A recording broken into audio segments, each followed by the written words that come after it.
السلام عليكم ورحمة الله وبركاته. مرحبا بكم اليوم في ورشة العمل المقدمة من هيئة الزكاة والضريبة والجمارك لبرنامج المشغل الاقتصادي المعتمد السعودي. في بداية المحاضرة إن شاء الله حنتطرق لتعريف بالبرنامج، بعد ذلك شروط اعتماد البرنامج ومتطلباته، ثم طريقة الانضمام خطوة بخطوة للبرنامج. وفي نهاية الورشة نستقبل جميع الاستفسارات والأسئلة عن طريق أيقونة Q&A. خلال هذه الورشة يمكن طرح هذه الاستفسارات من خلال هذه الأيقونة، وفي نهاية الورشة سيتم الرد على جميع الاستفسارات بلا استثناء. معكم محدثكم عابد المطيري من فريق المشغل الاقتصادي المعتمد. المشغل الاقتصادي المعتمد السعودي، ما هو هذا البرنامج؟ هو برنامج يقوم على مفهوم الشراكة بين الهيئة والمنشآت التجارية، بحيث أنه يعزز أمن سلسلة الإمدادات العالمية، وفي نفس الوقت يوفر مزايا أكثر لتسهيل التجارة. وهو معيار عالمي وجزء من اتفاقية الإطارية لمعايير أمن وتسهيل التجارة الدولية بمنظمة الجمارك العالمية منذ 2005. بدأ البرنامج معنا في عام 2018، ويستهدف هذا البرنامج عدة شرائح، منها المصدرين، المستوردين، الناقلين، أيضا المخلصين. وفي هذه المرحلة المستهدفين لدينا في هذا البرنامج هم المصدرين والمستوردين. البرنامج فيه تطور جدا كبير، وبحيث يتم الاستفادة من هذه المزايا لعدة شرائح أخرى. خلال هذه المرحلة يتم الاستفادة من شريحتين، هم المصدرين والمستوردين. هذا البرنامج هو أحد مكونات اتفاقية كيوتو التي أصدرتها منظمة التجارة العالمية لتيسير التجارة في فبراير 2017. الهدف من البرنامج هو تذليل العقبات أمام المنشآت التجارية بصفة عامة، بحيث أن يتم الاستفادة من المزايا المقدمة من البرنامج والتيسيرات الممنوحة، بحيث كل ما قل زمن الإفراج الجمركي عن الإرساليات كلما قلت تكلفة الاستيراد والتصدير للمنشآت. بعض من مؤشرات البرنامج: عدد المنشآت المعتمدة حالياً 208 منشأة، وعدد المزايا المطبقة 11 مزية، ويوجد تطوير بهذه المزايا وإضافة مزايا أخرى يتم الاستفادة منها كمشغل اقتصادي معتمد. وعدد اتفاقيات الاعتراف المتبادل هي اتفاقيتين. مزايا البرنامج: يوجد هناك 11 مزية. أولها تعيين مدير حساب خاص بالمنشأة داخل الهيئة لتوحيد التواصل وتقديم الدعم اللازم للمنشأة. مدير الحساب هو وسيلة ربط بين الهيئة والمنشأة لمعالجة جميع المعوقات وضمان حصول المنشأة على جميع المزايا الممنوحة للمشغل الاقتصادي المعتمد، مما يحفظ جودة الخدمة المقدمة. أيضا يوجد هناك مسار سريع للمنشأة في المنافذ الجمركية البرية. تم تخصيص مسار سريع للمنشأة، حيث يوجد مسار خاص بالمشغل الاقتصادي. مثالا على ذلك هناك مسار خاص مفعل في منفذ البطحة لتسهيل إجراءات دخول وخروج الشاحنات الخاصة بالمشغل الاقتصادي المعتمد، وفي طور تسهيل المسار. من المزايا المقدمة تأجيل تحصيل الرسوم الجمركية لمدة 30 يوم من تاريخ فسح الإرسالية حسب النظام. تمكن هذه الخدمة المستوردين من تقديم طلب التأجيل من دفع الرسوم الجمركية لمدة 30 يوم، وذلك تحفيزاً للقطاع الخاص والمشغل الاقتصادي، وأيضاً تمكينهم من استمرارية أعمالهم، بحيث أن يكون التقديم على التأجيل عن طريق الموقع الهيئة، ويكون عن طريقين: إما عن طريق التزام مستندي أو عن طريق ضمان بنكي. في حال التقديم عن طريق الالتزام المستندي فيمكن التأجيل بالالتزام المستندي بتقديم قوائم مالية لا في موقع الهيئة، وإن كان عن طريق ضمان بنكي يتم تقديم ضمان بنكي، ويتم دراسة الطلب من قبل الفريق المختص والرد على المنشأة بتأجيل الرسوم. أيضا هناك أولوية في جميع الإجراءات الجمركية الخاصة بالمشغل الاقتصادي من حيث الدعم في المنافذ، الدعم داخل الهيئة، بحيث أنه يوجد مدير حساب يتم التواصل عن طريقه لحل جميع المعوقات التي تواجه المنشأة في فسح إرسالياتها. من المميزات اللي قدمتها الهيئة للمشغل الاقتصادي إمكانية استخدام شعار البرنامج في التسويق، وأيضا نشر قائمة بأعضاء المشغل الاقتصادي المعتمد في الموقع الإلكتروني في الهيئة. يحق للمنشأة استخدام شعار البرنامج في التسويق داخل المنشأة. أيضا يمكن بعد موافقة المنشأة نشر قائمة بالأعضاء المشغلين الاقتصاديين المعتمدين في موقع الهيئة. الاستفادة من المزايا المقدمة في البرامج المماثلة في الدول الأخرى عن طريق اتفاقيات الاعتراف المتبادل حسب النظام. يوجد اعتراف متبادل مع دول تطبق برنامج المشغل الاقتصادي. يمكن الاستفادة من هذه المزايا المقدمة من تلك الدول في حال وجود اتفاقية اعتراف متبادل. سنتطرق لهذا الموضوع بشكل تفصيلي خلال الشريحة الأخرى. تقليل نسبة المعاينة المبنية على تحليل المخاطر. أيضا من المزايا المهمة اللي يقدمها البرنامج تقليل نسبة المعاينة، بحيث أن العلاقة القائمة بين شركات المشغل الاقتصادي والهيئة هي شراكة استراتيجية. واحد أهم المزايا المقدمة هي تقليل نسبة المعاينة العشوائية، حيث أن نسبة المعاينة تكون عن طريق آليات ومعايير محددة لتحليل المخاطر. ولكن هذا لا يمنع من معاينة وتفتيش عدد كبير من الشحنات في حال وجود شبهات أو وجود معايير مبنية على مخاطر. الإعفاء من الضمان المالي لصادرات المواد الكيميائية السائلة من وزارة الطاقة. يتم إعفاء شركات المشغل الاقتصادي من تقديم ضمان مالي لصادراتهم الكيميائية السائلة، بحيث أنه هذا المتطلب كان مطلوب سابقا لأي عملية تصدير تخص المواد الكيميائية السائلة. عضوية المجموعة الاستشارية للمشغل الاقتصادي المعتمد. أيضا من المزايا المقدمة تقديم دورات تدريبية مجانية للمشغل الاقتصادي المعتمد مختصة بالإجراءات الجمركية. يمكن طلب الدورات خاصة بالجمارك والتخليص الجمركي عن طريق مدير الحساب، ليتم تقديمها للشركة والمنشأة المستفيدة من برنامج المشغل الاقتصادي. آخراً الاستفادة من خاصية الأحكام المسبقة. الأحكام المسبقة هي خدمة تقدمها الهيئة للمشغل الاقتصادي المعتمد للوصول للبند الجمركي بالشكل الصحيح والدقيق، والذي يترتب عليه التزام مادي وقانوني من قبل الهيئة، بكون التقديم عليها على عدة خطوات. أولاً لابد أن يكون التقديم عن طريق مدير الحساب الخاص بالمشغل الاقتصادي المعتمد، ويتم تعبئة النموذج المحدد بذلك وتعبئة كافة الحقول الخاصة، مدعم بمستندات كاملة بالسلعة أو الإرسالية أو البضاعة التي يود معرفة البند الجمركي لها، بحيث أن لابد المستندات تكون واضحة من نشرات فنية، من كتالوج، من صور، ليتم دراسة طبيعة كل سلعة على حدة.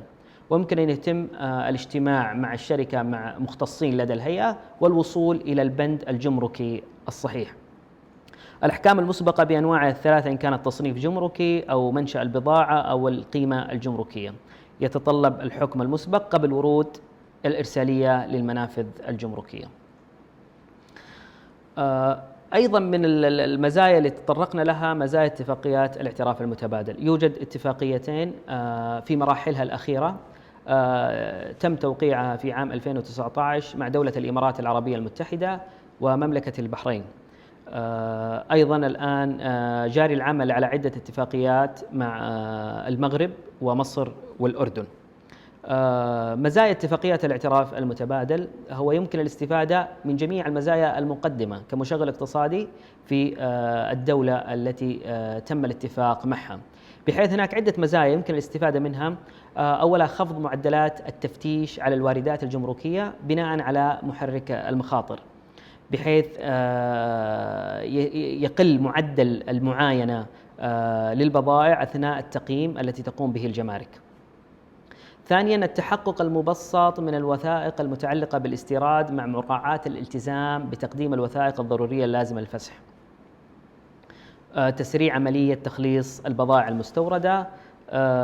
أيضاً يوجد مسؤولو جمارك معينون لدى الطرف الآخر، بحيث على كل طرف مسؤول على ضابط اتصال أو أكثر، بحيث يتم مساعدة شركات المشغل الاقتصادي وتسهيل جميع العقبات التي تواجههم. أيضا من المميزات اللي طرقنا عليها وجود مدير حساب.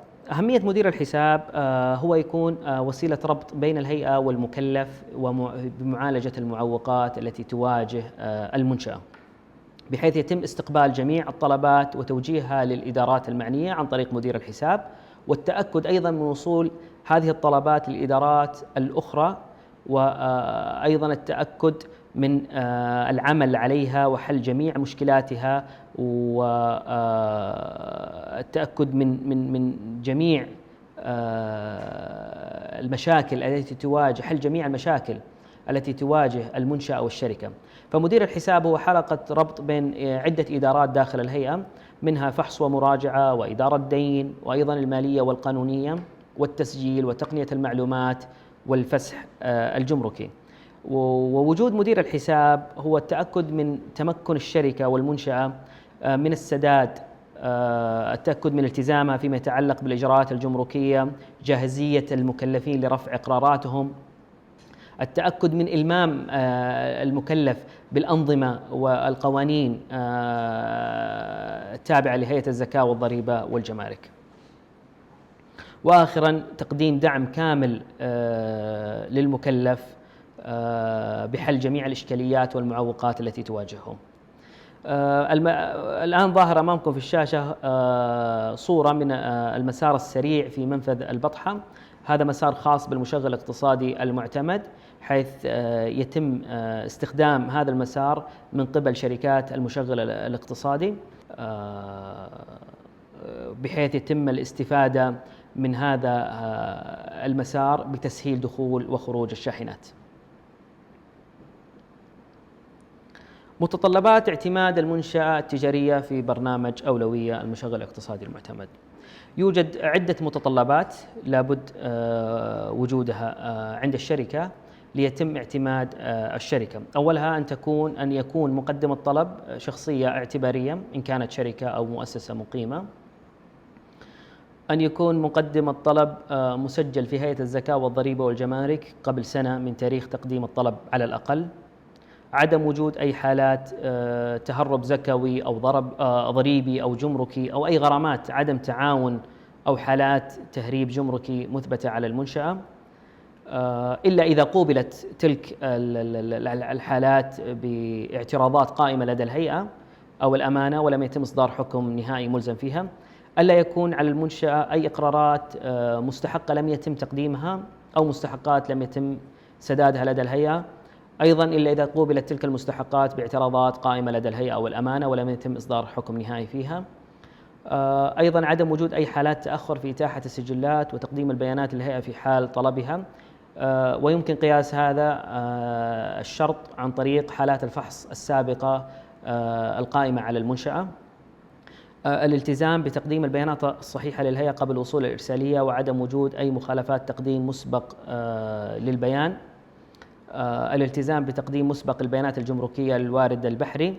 من أهم المتطلبات لابد أن يكون في التزام عالي من قبل المنشأة بتقديم مسبق للبيانات الجمركية للوارد البحري بحد أقصى 72 ساعة قبل الوصول الإرسالية، للاستفادة من جميع المميزات الخاصة بالمشغل الاقتصادي. أيضا لابد من توفر نظام تشغيل متكامل ERP سيستم لحفظ السجلات والمستندات بشكل إلكتروني داخل المنشأة. توفر سياسة معتمدة للتدريب الموظفين خاصة في الأمور الأمنية في الجانب الأمني أو عمليات التدقيق داخل المنشأة وقياس مستمر لأدائها. تعيين ضابط اتصال في المنشأة يحمل شهادة مخلص جمركي للتنسيق بين الهيئة والمنشأة.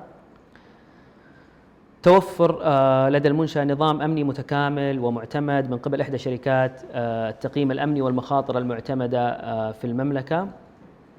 التزام الشركاء التجاريين بالمعايير الأمنية المطلوبة، إن كانت ناقلين أو كانت موردين في سلسلة الإمداد، لابد من التزامهم بالمعايير المطلوبة الأمنية المطلوبة. إثبات قدرة المنشأة على الوفاء بالتزاماتها طويلة الأجل للهيئة ولأي منشأة أخرى يتم قياسها عن طريق معايير خاصة داخل الهيئة، بعد تقديم المستندات المهمة إن كانت قوائم مالية تفصيلية. وجود سياسة وإجراءات معتمدة وفعالة لتطبيق المعايير الأمنية بما يخص الإرساليات والحاويات. لابد أن وجود نظام أمني متكامل في مناطق التحميل والتنزيل، مناطق التفريغ والتنزيل لدى المنشأة. أيضا وجود سياسات خاصة بوسائل النقل للحاويات داخل المملكة وخارجها. وجود نظام أمني متكامل داخل مقر المنشأة ومستودعاتها. وجود سياسة معتمدة وفعالة لإدارة الأزمات والتعافي منها، توفير رخصة الدفاع المدني. الالتزام بتقديم الإقرارات وسداد المستحقات الزكوية والضريبية بمواعيدها النظامية. اللي تطرقنا لها في الشريحة الماضية متطلبات اعتماد المنشأة والمكونة من 13 متطلب. طريقة الانضمام، يكون طريقة الانضمام لبرنامج المشغل الاقتصادي تمر عبر عدة خطوات. الخطوة الأولى يكون عن طريق التقديم عن طريق موقع الهيئة، ويتم بناء عليه تقييم مبدئي للمنشأة. بعد ذلك يتم زيارة ميدانية للمنشأة للتحقق من المستندات المقدمة من قبل المنشأة، وبعدها طلب معلومات إضافية بعد الزيارة، ومسودة تقرير وتقرير نهائي. سنتطرق على كل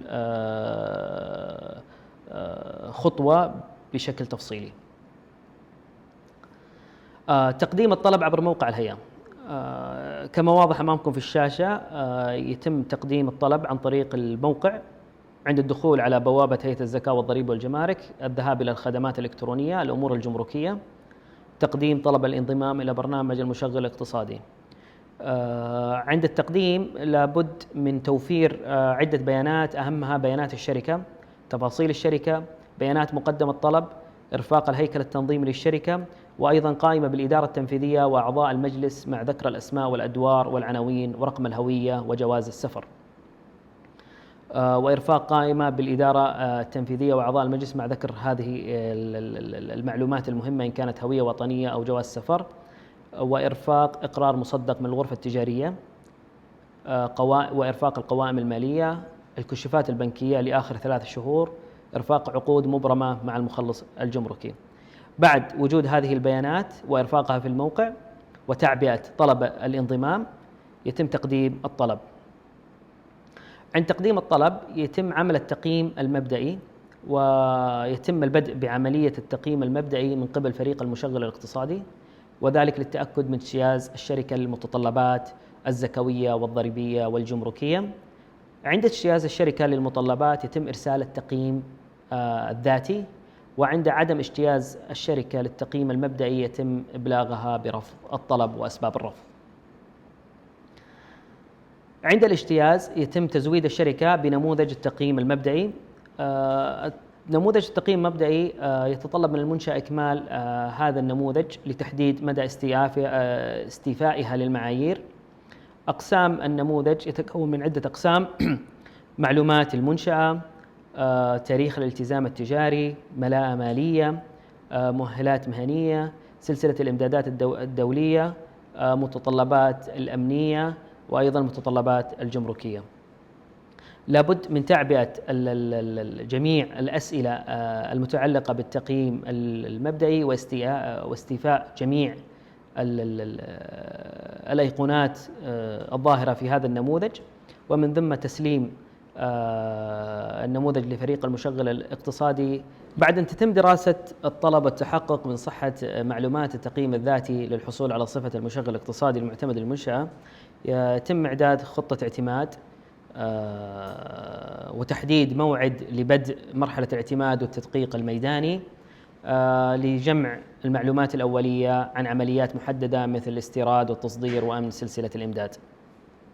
الهدف الرئيسي من الزيارة الميدانية هو إجراء عدة مقابلات مع ممثلي إدارات عدة، من أهمها الخدمات اللوجستية، الأمن والسلامة، المشتريات، تكنولوجيا المعلومات، أيضا المالية، بحيث يتم النقاش عن حول المعلومات الخاصة بالمنشأة، الملاءة المالية، حفظ السجلات وطريقتها، الالتزام التجاري، أيضا المؤهلات المهنية للموظفين والرقابة في المنشأة. بعد ذلك يتم عمل جولة ميدانية داخل المنشأة للتأكد من طريقة الوصول إلى المباني، المستودعات، تقييم التدابير الأمنية داخل المستودعات وداخل المنشأة، طريقة تفريغ البضائع وإرسال البضائع، جولة إرشادية للتأكد من الشركة تستوفي جميع معايير حفظ السجلات، أيضا مناقشة تفصيلية حول عملية الاستيراد والتصدير وبيئة الرقابة في الأمور الأمنية. بعد الانتهاء من الزيارة الميدانية وجمع المعلومات المطلوبة لإكمال إجراءات التدقيق والاعتماد، يتم إرسال بريد إلكتروني للمنشأة بطلب معلومات يتضمن قائمة بالمتطلبات والمستندات التي تم النقاش عنها خلال الاجتماع المنعقد في المنشأة، وذلك لغرض إكمال دراسة طلب الانضمام للبرنامج المشغل الاقتصادي. بعد استلام جميع هذه المستندات والمتطلبات من المنشأة يتم إعداد مسودة تقرير أولي، بحيث يحتوي هذا التقرير على جميع معايير القبول للانضمام للبرنامج المشغل الاقتصادي المعتمد، حيث يتم رصد جميع الملاحظات من خلال الزيارة الميدانية وعكسها في هذه المسودة بعد التحليل من خلال خطة الاعتماد والتدقيق والزيارة الميدانية للمنشأة. ويتم الاستنتاج عن مدى ملائمة المنشأة للبرنامج ومدى تطبيق المعايير الدولية الخاصة بالبرنامج. التقرير يشمل عدة معايير ونقاط، من أهمها المعلومات العامة عن الشركة، سلسلة الإمدادات الدولية وطرق تفعيلها، الامتثال التجاري، حفظ السجلات، الملاءة المالية، إجراءات الأمنية الخاصة بالمنشأة داخل الشركة والمستودعات ومناطق التحميل والتنزيل، سلسلة التوريد والمتطلبات الأمنية، الحوكمة الداخلية والتدقيق الداخلي والخارجي للمنشأة، وأخيرا تقنية المعلومات. بعد استلام رد المنشأة على الملاحظات الصادرة والمرصودة في مسودة التقرير والتي تم مشاركتها مسبقا مع المنشأة، يتم إعداد تقرير نهائي للاعتماد أو الرفض، متضمنا جميع المعايير الأساسية المطلوبة للانضمام للبرنامج، وذلك بناء على الملاحظات اللي تم تعديلها والتأكد من سلامتها من خلال تزويدنا بالمستندات الثبوتية، ويتم إرسال التقرير النهائي إلى أصحاب الصلاحية وذلك للاعتماد أو الرفض. بعد اعتماد المنشأة وإشعارهم بالاعتماد، يكون هناك مراقبة مستمرة وإعادة تقييم للمنشآت. المراقبة المستمرة، الغرض من عملية المراقبة هو ضمان احتفاظ المنشأة بالمستوى المعتمد من الامتثال وسلامة سلسلة التوريدات، ويتم ضمان ذلك باستخدام المراقبة المستمرة وتقييم مستوى المنشأة والمعاملات المتعلقة بالمنشآت التجارية. تكون المراقبة المستمرة إما عن طريق ملاحظات بغرض تطوير المنشأة أو تقييم التغييرات المحتملة أو القادمة داخل المنشأة. أيضا إعادة التقييم عند الانتهاء من الاعتماد، يقوم فريق المشغل الاقتصادي بتحديد المدة اللازمة لإعادة تقييم واعتماد المنشأة بناء على عدة مؤشرات، أهمها بدرجة المخاطر المرتبطة بالمنشأة، وذلك عن طريق ما تم رصده من خلال عملية الاعتماد، تكرار مخالفات المنشأة نتيجة لوجود ضعف في الإجراءات أو في الأشخاص المسؤولين، التغييرات القانونية أو المالية في المنشأة، أي حادثة لها علاقة بعدم مطابقة إجراءات المنشأة لمعايير الاعتماد في البرنامج، وأخيرا الملاحظات المقدمة من مدير الحساب. نشكر لكم حضوركم لورشة عمل برنامج المشغل الاقتصادي المعتمد السعودي.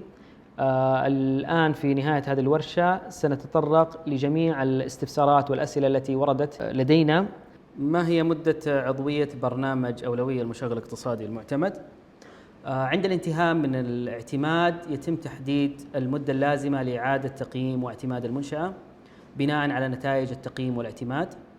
علما أنه يوجد مراقبة مستمرة، وذلك لضمان احتفاظ المنشأة بالمستوى المعتمد من الامتثال وسلامة سلسلة التوريد. ما هي الشركات المؤهلة للانضمام؟ الشركات التي لها دور في سلسلة الإمداد الدولية والذي تم التحقق من امتثالها لمعايير وشروط البرنامج. هل يوجد تكاليف للانضمام للبرنامج؟ لا يوجد أي تكاليف للانضمام لبرنامج المشغل الاقتصادي المعتمد السعودي. ما هي الدول التي تشملها اتفاقيات الاعتراف المتبادل؟ الدول التي يوجد لديها برنامج المشغل الاقتصادي المعتمد مع وجود اتفاقية معتمدة. هل من الممكن الحصول على المزايا والتسهيلات خارج المملكة العربية السعودية؟ نعم، يمكن الحصول على مزايا مع الدول الموقع معها اتفاقيات الاعتراف المتبادل. ما هو تأثير برنامج المشغل للشركات الغير منضمة للبرنامج؟ لن تتأثر الشركات الغير منضمة للمشغل الاقتصادي، ولكن الشركات المعتمدة ستتمتع بالكثير من المزايا والتسهيلات المقدمة والتي صممت لتلبية الاحتياجات المحددة للمشغل الاقتصادي المعتمد، كما تلبي متطلبات قطاعات التجارة المختلفة، منها المزايا الإجرائية ومزايا المتعلقة بالأمن والرقابة، أيضا المزايا الإدارية والمالية ومزايا الاعتراف المتبادل مع الدول الأخرى ومزايا أخرى مقدمة من البرنامج.